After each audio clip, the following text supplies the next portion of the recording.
خدا یسوع مسیح کے زندہ جلالی اور بابرکت نام میں خدا کا خادم پاسٹر آصف ایک بار پھر آپ کی خدمت میں کلام کی سچائیوں میں سے ایک اور سچائی بطور مسیحی بینگ کرسچن لے کر آپ کی خدمت میں حاضر ہوں۔ اور عزیزو، آج جس حوالے نے مجھے اپیل کیا کہ میں اس کے تعلق سے آج بات کروں، یہ ہمیں دوسرے کرنتھیوں کے 5ویں باب میں ملتا ہے۔ اس کی آخری 2 آیات ہیں، 5ویں باب کی 20 اور 21، اور اس کے بعد ساتھ ہی 6واں باب ہے جس کی پہلی آیت ہے۔ یہ میں آپ کے سامنے پہلے خدا کے کلام میں سے حوالہ پڑھوں گا اور اس کے بعد میں کوشش کروں گا کہ کلام میں سے اس بات پر روشنی ڈالوں کہ بینگ مسیحی، بینگ کرسچن ہماری کیا رسپانسبلٹیز ہیں، اور خدا نے ہمیں سچائی کے لیے بلایا، اور ہمارا کردار، ہماری بات چیت، ہمارا اٹھنا بیٹھنا، یہ سب مسیح میں کیسا ہونا چاہیے۔ میں آپ کے سامنے بائبل میں سے خدا کے کلام میں سے حوالہ پڑھوں گا، دوسرا کرنتھیوں، 2 کرنتھین، اس کا 5واں چیپٹر اور اس کی 20 اور 21 ورسز۔ کلام میں لکھا ہے، پس ہم مسیح کے ایلچی ہیں، گویا ہمارے وسیلے سے خدا التماس کرتا ہے۔ ہم مسیح کی طرف سے منت کرتے ہیں کہ خدا سے میل ملاپ کر لو۔ جو گناہ سے واقف نہ تھا اسی کو اس نے ہمارے واسطے گناہ ٹھہرایا۔ آگے 6 باب کی پہلی آیت میں لکھا ہے، تاکہ ہم اس میں ہو کر خدا کی راستہ بازی ہو جائیں، اور ہم جو اس کے کام میں شریک ہیں یہ بھی التماس کرتے ہیں کہ خدا کا فضل جو تم پر ہوا بے فائدہ نہ رہنے دو۔ تو عزیزو، یہ بڑا خاص حوالہ ہے جو ایک مسیحی کو اپیل کرتا ہے، اور بینگ مسیحی، ہم مسیحی خاندانوں میں پیدا ہو جاتے ہیں، لیکن ہم نے کبھی اس چیز کو نہیں سوچا کہ بینگ کرسچن ہماری کیا رسپانسبلٹی ہو سکتی ہے۔ مسیحیت کوئی بہت بڑا فلسفہ نہیں ہے، یہ کوئی بہت ایسی کمپلیکیٹڈ بات نہیں ہے کہ جس کو کوئی سمجھ نہ سکے۔ مسیحیت ایک سادہ حقیقت ہے، simple reality. Christianity is a simple reality, اور یہ سادہ سی حقیقت اتنی سی بات ہے کہ عدم میں جو خدا باپ کے ساتھ آدم کا، انسان کا رشتہ ٹوٹ گیا تھا، اس رشتے کی بحالی کا نام مسیحیت ہے۔ اور یہ رشتہ جو ہے وہ اس خالق سے جب بحال ہوتا ہے تو اس کا ایک درمیانی ہے، یعنی یسوع المسیح، جو خود خدا انسان کی صورت میں انسان کے ساتھ بحالی کے لیے راستہ تیار کرنے آیا۔ اب انسان جو ہے فطرتاً اور عادتاً گنہگار ہے، وہ گناہ کرتا ہے اپنی فطرت سے، جبلت سے، عادت سے، اور اس کے برعکس خدا اپنی فطرت اور عادت کے اندر، فطرتاً اور عادتاً خدا جو ہے وہ رحم اور ترس سے بھرا ہوا ہے۔ یہ ایک سادہ سی حقیقت ہے، اور صرف مسیحیوں پر ہی نہیں بلکہ ہر اس روئے زمین پر ہر انسان کی زندگی پر اثر انداز ہوتی ہے۔ ہم اکثر، ایک سادہ سی حقیقت یہ ہے کہ ہم اکثر دوسروں کے دکھ دیکھ کر رنجیدہ ہو جاتے ہیں، یہاں تک کہ اگر ہم کسی پرندے کو، کسی جانور کو بھی دکھ میں دیکھتے ہیں تو ہم اپنے اندر ایک درد، ایک ملال، ایک کرب کی سی کیفیت، ایک ہمدردی، ایک رحم اور ترس کا جذبہ محسوس کرتے ہیں۔ اور یہاں پر وہ ہے جو اس تمام کائنات کا خالق ہے، جس نے انسان کو پیدا کیا، اور اس کی پدرانہ شفقت کا یہ خاصہ ہے کہ وہ صرف محبت کرتا ہے، تو وہ انسان کی اس ناگفتہ بے حالت پر، حالت زار پر کیوں نہ ملول ہوگا۔ ہم متی میں دیکھتے ہیں کہ یسوع مسیح نے کہا کہ ابن آدم کھوئے ہوئوں کو ڈھونڈنے اور نجات دینے آیا، اور یہی مسیحیت کا خاصہ ہے، یعنی یسوع مسیح میں ہو کر خدا انسان کو تلاش کرتا ہے۔ دنیا میں بہت سے مذاہب ہیں، بہت سے فرقے ہیں جو اپنی سی کوشش کے تحت، اپنے اعمال کے تحت، اپنی کردار کو ظاہر کر کے نجات کے متلاشی ہیں، مگر کلام بڑے واضح کہتا ہے کہ نجات ہمارے نیکی کے کاموں پر موقوف نہیں، بلکہ یہ خدا کا فضل ہے، یہ اس کی پدرانہ شفقت ہے۔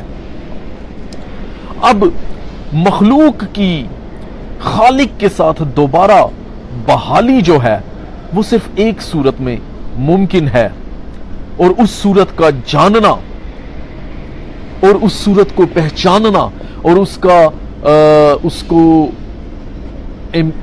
کا امپلیمنٹ کرنا، اپنے اوپر اس کو لاگو کرنا یا اس کے مطابق ہونا، یہی مسیحیت ہے۔ دس از ریئل کرسچینٹی۔ اب اس ساری بحالی کا جو سورس ہے، جو منبع ہے، وہ ایک ذات ہے، المسیح، جس کو بہت سے لوگ اس دنیا میں رہتے ہوئے تو نیگلیکٹ کرتے ہیں، ریجیکٹ کرتے ہیں، کیونکہ اس کو انسانی صورت میں جب انسانی تجسم میں آیا، کیونکہ اس کے انصاف کا یہ تقاضا تھا۔ بہت سے لوگ کہتے ہیں کہ غیر مذاہب، غیر مسیحی لوگ اس بات کو پوائنٹ آؤٹ کرتے ہیں کہ یسوع مسیح کو مارا گیا، وہ کیسا خدا ہے جس کو انسان مار رہا ہے، لیکن یہ بات ان کو سمجھ نہیں آتی کہ یہ اس نے خود چنا، کیونکہ اس کے انصاف کا ایک تقاضا ہے۔ جب اس نے یہ کہا کہ جس روز تم نے گناہ کیا تو ہوا، جب کلام یہ کہتا ہے کہ گناہ کی مزدوری موت ہے، the wages of sin is death، جب یہ حقیقت ہم سمجھ جاتے ہیں کہ گناہ کی مزدوری موت ہے اور یہ خدا کے انصاف کا تقاضا ہے، تو اپنے انصاف کو پورا کرنے کے لیے اس نے یہ راستہ چنا کہ وہ خود انسان بن کر انسان کا کفارہ دے، کیونکہ بطور آدم کی بلڈ لائن، بطور انسان کوئی بھی گناہ سے مبرہ نہیں، یہ وراثت میں ہر ایک کے بلڈ کے اندر گناہ ہے، تو ایک گنہگار انسان کا کفارہ ہو ہی نہیں سکتا، کیونکہ ہر کوئی اپنے گناہ کے وسیلے سے اس گناہ کی شریعت کے تحت آ جاتا ہے۔ لیکن یسوع مسیح اس بلڈ لائن سے مبرہ ہو کر، وہ آدم کے بلڈ سے، اس کے جینز سے ہٹ کر کامل اور گناہ سے پاک ہستی ہو کر گناہ کا کفارہ کامل طور پر دیتا ہے۔ اگر اس بات کو آپ عبرانیوں کے خط میں بھی سمجھے تو میں نے شاید ایک سال پہلے یا اس سے کچھ زیادہ عرصہ ہو گیا، تو میں نے ملک صدق سالم کے بادشاہ کے تعلق سے بھی بات کی تھی، جو یسوع مسیح میں سارا ہم دیکھتے ہیں، کیونکہ ملک صدق کا ٹوٹل بائبل میں 3 دفعہ ذکر آتا ہے، پیدائش میں، پھر زبور 110 کے اندر، اور پھر عبرانیوں کے اندر۔ اور یہ ملک صدق جو پراسرار شخصیت ہے، یہ یسوع مسیح کو ظاہر کرتا ہے، جو آدم کے لیے روٹی اور میں یعنی تازگی لے کر آیا، اور جو کھوئے ہوئے انسان کے لیے روٹی اور میں یعنی اپنا بدن اور اپنا لہو لے کر آیا تاکہ ہم اس میں بحال ہو جائیں۔ تو اب یسوع مسیح کے وسیلہ سے کامل بلڈ لائن جو ہے وہی کفارہ دے سکتا ہے، کیونکہ وہ گناہ سے مبرہ ہے، اور اس کا اپنا دعویٰ ہے کہ تم میں سے کون مجھ پر گناہ ثابت کرتا ہے۔ تو جب ہم یسوع مسیح پر ایمان لے آتے ہیں تو ہم مسیحیت کا حصہ بن جاتے ہیں۔ اور ایمان کیسے لانا ہے؟ آف کورس رومیوں کے خط کے اندر، اس کے 10ویں باب کے اندر واضح لکھا ہوا ہے کہ جو اقرار ہے وہ زبان سے ہوتا ہے، اور ایمان جو ہے وہ دل سے لایا جاتا ہے۔ اب دنیا کے تمام مصائب، مصیبتوں، دکھوں اور جرائم جو ہیں ان کو ہم دیکھتے ہیں کہ وہ سارا کچھ، دنیا کی جتنی ابتری اور بے ترتیبی ہے، وہ خدا سے بغاوت اور نافرمانی کا نتیجہ ہے۔ اور ہمارے تمام گناہوں کے وسیلے سے گناہ کو زور ملتا ہے، ہماری نافرمانیاں جو ہیں گناہ کو زور آور کرتی ہیں، اور یہی ہماری خدا سے دوری کا باعث ہے۔ کیونکہ رومیو کے اندر کیا لکھا ہے کہ سب نے گناہ کیا، اس کے 3 باب کو آپ پڑھ سکتے ہیں، اس کی 23 آیت کے اندر، کہ سب نے گناہ کیا اور خدا کے جلال سے محروم ہیں۔ تو خدا کے جلال کی بحالی کے لیے یسوع مسیح کا تجسم جو ہے اس کو ایکسپٹ کرنا ہی مسیحیت کی اصل شکل ہے۔ کیونکہ خدا سے دوری کے نتائج جو ہیں وہ بہت زیادہ خطرناک ہو سکتے ہیں. اور آج ہم اس جہان کے اندر دیکھتے ہیں کہ اس جہان کے خدا نے دنیا کو گمراہ کر دیا ہے. بہت سے لوگ اپنے اپنے طور پر نجات کے وسیلے اور راستے تلاش کر رہے ہیں, لیکن نجات صرف ایک ہے جو خود کہتا ہے کہ کوئی میرے وسیلے کے بغیر باپ کے پاس ہے. وہ ایک ہی وسیلہ ہے, کوئی اور وسیلہ نہیں ہے, وہ کامل ہے, اور وہ یسوع مسیح کی ذات اقدس ہے. اور وہی انسان کی بحالی کے لیے قربان ہوا تاکہ اپنے ہی عدل کا تقاضا پورا کر سکے. اور رومیو 4 اور 5 باب کے اندر آپ اس بات کو بڑے خوبصورت طریقے سے دیکھ سکتے ہیں. اور پھر ہم زبوروں میں بھی دیکھتے ہیں, لکھا ہے کہ وہ شخص مبارک ہے جس کے خدا گناہ محسوب نہیں کرتا, حساب میں نہیں لاتا. اور وہ شخص کیسے مبارک ہے؟ یسوع مسیح پر ایمان لانے کے وسیلہ سے. ہم اعمال میں دیکھتے ہیں کہ جب پطرس نے تقریر کی, اس نے کلام کے حوالے دیے, یوئیل نبی کا حوالہ دیا. بہت سی قومیں اس وقت موجود تھی, یہودی شہرا کے عالم موجود تھے. جب ان سب نے سنا تو ان کے دلوں پر چوٹ لگی, تو انہوں نے ایک سوال کیا, بس بھائیو ہم کیا کریں کہ نجات پائیں؟ تو ایک سادہ سی حقیقت اس نے بیان کی کہ یسوع مسیح پر ایمان لاؤ تو تم نجات پاؤ گے. تو یسوع مسیح پر ایمان جو ہے یہ ہمیں مسیحیت کی اصل جو ہے اس کے اندر, حقیقت کے اندر ہمیں اس کو, مسیحیت کو سمجھنے میں ہماری مدد کرتا ہے. مسیحیت خدا کی طرز سے بھری ایکچولی فطرت کا نام ہے, یہ اس کی نیچر ہے مسیح کے وسیلے سے. اب کوئی شخص یہ سوال کر دیتا ہے کہ بھئی میں گنہگار ہوں اور خدا کیوں کر مجھ گنہگار سے پیار کرے گا؟ لیکن سادہ سا جواب ہے کہ خدا کی فطرت پیار کرنا ہے, اور وہ کیوں کر کرے گا؟ وہ اپنے بیٹے کے وسیلے سے کرے گا, کیونکہ جب ہم گنہگار ہی تھے تو مسیح ہماری خاطر موا. اب یسوع مسیح جو ہے وہ خدا کی ذات کا نقش ہے, پاک تثلیث کا تیسرا اقنوم ہے. اور ہم بہت سے حوالوں میں دیکھتے ہیں کہ وہ باپ کی فطرت کا حصہ ہے, وہ باپ میں ہے, وہ کامل خدا ہے. یسایہ 9 باب میں ہم دیکھتے ہیں کہ اس کو ابدیت کا باپ, یعنی کہ سب چیزیں, جب ہم دیکھتے ہیں کلام میں اس چیز کو سمجھتے ہیں کہ سب چیزیں اس کے وسیلہ سے پیدا ہوئی, تو وہ ابدیت کا باپ ہے. جی بھائی ولیم بھی ادھر لکھ رہے ہیں کہ آئی ایم دا وے, یس وہی راستہ ہے, وہی نجات ہے, اس کے وسیلے کے بغیر کوئی باپ کے پاس پہنچ نہیں سکتا. پھر یوحنا 17 باب میں وہ کہتا ہے میں اور باپ ایک ہیں, وہی خدا ہے. پھر شاگرد جب پوچھتے ہیں کہ باپ کو ہمیں دکھا, تو وہ واضح کہتا ہے کہ کیا تم اب تک نہیں سمجھتے میرے ساتھ رہی, کیونکہ جس نے مجھے دیکھا اس نے باپ کو دیکھا. پھر ہم پہلے یوحنا کے خط میں دیکھتے ہیں کہ وہ لکھتا ہے کہ اس کی ذات میں گناہ نہ تھا, بلکہ وہ گناہ اٹھا لے جانے کے لیے آیا. لہٰذا ہم اس بات کو سمجھیں کہ یسوع کے بغیر انسان خدا کے خاندان کا حصہ, خدا کی بادشاہی کا حصہ بن ہی نہیں سکتا. ہمیں مسیحیت میں ہوتے ہوئے اس کے شاگرد بننے کی ضرورت ہے. اور یسوع مسیح نے ایک بار اچھا فارمولہ ہمیں دیا ہے کہ جب تم ایک دوسرے سے محبت رکھو گے تب لوگ جانیں گے کہ تم میرے شاگرد ہو, تب تم حقیقت میں میرے شاگرد ہوگے. اب پولس جو ہے وہ اس محبت کے خاصے کو سمجھتا ہے, اس لیے وہ یہ اعلان کرنے میں پہلے کرنتھیوں اور اس کے 11 باب کے اندر, اس کی پہلی آیت کے اندر یہ اعلان کرنے میں حق بجانب ہے کہ میری مانند بنو جیسے میں مسیح کی مانند بنتا ہوں. فالو مائی ایگزامپل, کیونکہ وہ مسیح کی مانند بننے کی یعنی محبت رکھنے کی وہ کوشش کرتا ہے, اور اس چیز کو ایگزامپل پیش کرتا ہے, وہ طرز سے بھرا جاتا ہے. اب ہمیں بینگ مسیحی, یسوع مسیح نے متی میں ایک دیانتدار نوکر کی تمثیل ہمیں بیان کی, تو ہمیں دیانتداری کے ساتھ اپنے فیلو لوگوں کے ساتھ محبت رکھنے کی ضرورت ہے. پھر فلپیوں کے اندر ہم دیکھتے ہیں کہ وہاں پر لکھا ہے کہ ویسا ہی مزاج رکھو جیسا مسیح یسوع کا بھی تھا. کیوں؟ کیونکہ مسیح یسوع زندگی دینے آیا. اور بینگ کرسچن, بینگ مسیحی, ہماری یہ رسپانسبلٹی ہے کہ ہم اس زندگی کا پرچار دوسروں تک, اپنے فیلو لوگوں تک کریں.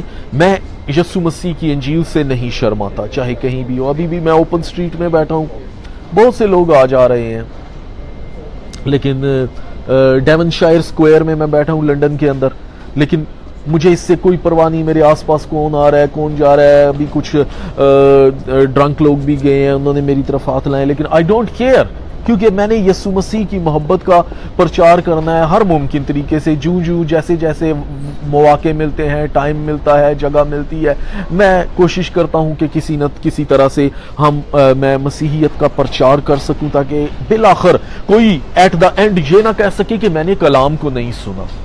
میں بہت سے اپنے غیر مسیحی دوستوں کو بھی یسوع مسیح کی خوشخبری بڑی دلیری کے ساتھ دیتا ہوں۔ کیوں؟ کیونکہ قبول کرنا نہ کرنا ان کا اپنا یہ فیل ہے، لیکن بالآخر وہ یہ نہیں کہہ سکتے کہ خداوند ہمیں تیری خوشخبری نہیں پہنچی۔ وہ وقت آنے والا ہے جب وہ جلال کے ساتھ آئے گا، وہ بادشاہوں کا بادشاہ ہے، وہ خداوندوں کا خداوند ہے۔ جب وہ آئے گا تب بہت سے لوگ چھاتی پیٹیں گے، اور یہ وقت انہیں پھر نہیں ملے گا۔ ابھی یہ ہماری بھی رسپانسبلٹی ہے، اس وقت ہم نے بھی دیانتدار نوکر کی مانند، ہم سے بھی پوچھا جائے گا کہ تو دیانتدار نوکر کی مانند کس حد تک اس بوجھ تلے دبی انسانیت کو رہائی دینے کے لیے میرا پیغام دیتا رہا۔ اور اس کا پیغام کیا ہے؟ تمام انسان دکھ کے اندر ہیں، بوجھ تلے دبے ہوئے ہیں، اور اس نے واضح کہا متی کے اندر کہ اے بوجھ تلے دبے لوگوں میرے پاس آؤ۔ وہ بوجھ تلے دبے لوگوں کو رہائی دینے آیا۔ پھر یوحنا 10 باب کی 10ویں آیت کے اندر ہم دیکھتے ہیں کہ میں اس لیے آیا کہ وہ زندگی پائیں۔ وہ زندگی دینے آیا، وہ زندگی لینے نہیں آیا۔ بہت سے لوگ مذاہب کی خاطر زندگی لے لیتے ہیں، وہ سمجھتے ہیں وہ اپنے خدا کو، اپنے معبودوں کو خوش کر رہے ہیں، لیکن یسوع مسیح ظلم نہیں بلکہ رحم اور ترس سے بھرا ہے، ترس چاہتا ہے۔ یہ خدا کا خاصہ ہے۔ خدا کا خاصہ یہ نہیں کہ لوگ اس کی خاطر لڑیں، ایک دوسرے کو ماریں اور بہت بڑی خدا کے لیے جنگ کریں اور یہ شو کریں کہ ان کا خدا ایک محض تماشا بنا، لوگوں کو تماشا بنا کر انجوائے کر رہا ہے کہ آپس میں لوگ مار پیٹ کر رہے ہیں۔ وہ کہتے ہیں میں اس لیے آیا کہ وہ زندگی پائیں۔ وہ جنگ و جدل کا اعلان نہیں کرتا، وہ قتل و غارت کا اعلان نہیں کرتا، وہ ظلم کا اعلان نہیں کرتا، بلکہ وہ کہتا ہے کہ میں اس لیے آیا کہ وہ زندگی پائیں اور کثرت کی زندگی پائیں۔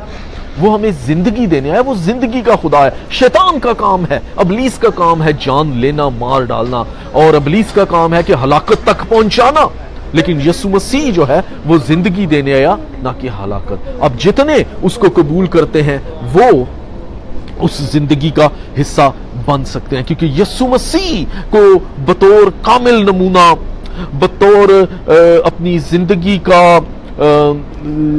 خداوند تسلیم کرنے سے ہم اس کی اس خاصیت کا حصہ بن سکتے ہیں۔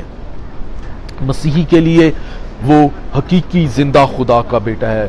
پطرس کے اقرار کو مت بھولیں کہ تو زندہ خدا کا بیٹا مسیح ہے۔ مسیح کے بغیر ہم مردہ ہیں۔ وہ زندگی ہے کیونکہ اس میں زندگی تھی، اس میں نور تھا، اس میں نور ہے، اس میں زندگی ہے۔ اب پرابلم یہ ہے کہ ہم ایک حقیقی ایسے اخلاقی معاشرے کا حصہ ہیں جس میں معاشرتی اور مذہبی بھیڑ ہے، اور اس بھیڑ کے اندر لوگ بھاگ رہے ہیں، پتہ نہیں کیا کیا جتن کر رہے ہیں۔ کوئی قربانیاں کر رہا ہے کہ کسی طرح سے خدا کو خوش کر دیا جائے، لیکن خدا قربانیوں سے خوش نہیں ہوتا۔ کیا خدا اتنا ہی قربانیوں سے خوش ہوتا ہے جتنا اس سے زیادہ، جتنا اس سے کہ اس کا حکم مانا جائے؟ حکم ماننا قربانی چڑھانے سے بہتر ہے۔ اور یسوع مسیح نے ظلم کے ساتھ نہیں بلکہ محبت کے ساتھ انسان کے دل کو جیتنے کی کوشش کی، اور خدا کے کلام کا، بائبل کا مقصد ہی یہ ہے کہ ہم اس کی محبت کو دوسروں تک پہنچائیں۔ کیونکہ یوحنا کے اندر بہت خوبصورت بات لکھی ہے اس کے 3 باب کی 16 آیت کے اندر کہ خدا نے دنیا سے ایسی محبت رکھی کہ اس نے اپنا اکلوتا بیٹا بخش دیا تاکہ جو کوئی اس پر ایمان لائے ہلاک نہ ہو بلکہ ہمیشہ کی زندگی پائے۔ For God so loved the world that he gave his only begotten son, that whosoever believe in him shall not perish but have everlasting life۔ اب یہ خدا کی ذات کا ایک خاص، اس کی فطرت کا خاص حصہ ہے کہ وہ محبت رکھتا ہے، محبت کرتا ہے، اور اس محبت کے وسیلے اس نے انسان کا کفارہ اپنی ذات کو انسانی تجسم میں پیش کر کے دیا، کیونکہ اور کوئی اس دنیا میں اس لائق نہ تھا۔ اور اب اس بات کو یاد رکھیں کہ صرف یسوع مسیح میں نجات ہے۔ Only Jesus can give life, only Jesus can save. He is the way. That's it۔ کلام میں لکھا ہے کہ آسمان کے تلے آدمیوں کو کوئی دوسرا نام نہیں بخشا گیا جس کے وسیلہ سے ہم نجات پائیں. The only Christ Jesus, that's it. یسوع مسیح کے بغیر ہم میں زندگی نہیں ہے. اپنے سروں کو جھکائیں, اپنی آنکھیں بند کریں. میں دعا کرنا چاہوں گا. ہاللیلویا. ہمارے نہایت ہی مہربان, بزرگ, جلالی, وفادار, لا تبدیل آسمانی پتا, تیرا شکر, تیری تعریف, تمجید, ستائش, مدح, سرائی, حمد اور جے جیکار کرتے ہوئے تیری پاک حضوری میں تیرے کھلے آسمان کے نیچے آتا ہوں اور زمین تک جھک کر تجھے سجدہ کرتا اور مبارک کہتا ہوں. پاک خدا, اقرار کرتا ہوں کہ اپنی ہی ذات میں خاک اور راکھ ہوں, لیکن جو کچھ بھی ہوں تیرے فضل سے ہوں, اور تیرے ہی فضل کا سہارا لے کر ان تمام سننے والے لوگوں کے لیے, ان جانوں کے لیے تیرے آسمان پر سے سلامتی کی دعائیں خیر چاہتا ہوں. یسوع مسیح ناصری کے نام سے خدا ہمیں یہ فضل دے کہ حقیقی مسیحیت کی روح کو جانے اور اس بھید کو جانے کہ کھوئے ہوئے انسان کا خدا کے ساتھ بحالی کا ایک ہی راستہ ہے. The only way is Christ Jesus, صرف یسوع مسیح. اس کے وسیلہ کے بغیر ہم باپ کے پاس نہیں پہنچ سکتے. وہی بادشاہوں کا بادشاہ, خداوندوں کا خداوند ہے, وہی حاکم کل ہے. ہمیں حقیقت میں اس کی خدا حضور چلنا سکھا تاکہ ہم تیری مرضی کو پورا کر سکیں, کیونکہ تو بہت جلد آنے والا ہے. ساری التجا کو سن اور قبول کر یسوع مسیح ناصری کے نام سے, آمین آمین. Thank you, God bless you. دوبارہ میں ضرور کوئی اسی طرح چھوٹا سا میسج, چھوٹا سا پیغام لے کر آپ کی خدمت میں حاضر ہوں گا. میرے لیے دعا کریں. یہ چھوٹے چھوٹے پیغام ہمارے لیے خدا کی کالنگ ہے اپنے آپ کو پہچاننے کے لیے. اس بات کو پہچانیں کیونکہ وقت نزدیک ہے. خداوند آپ کو برکت دے.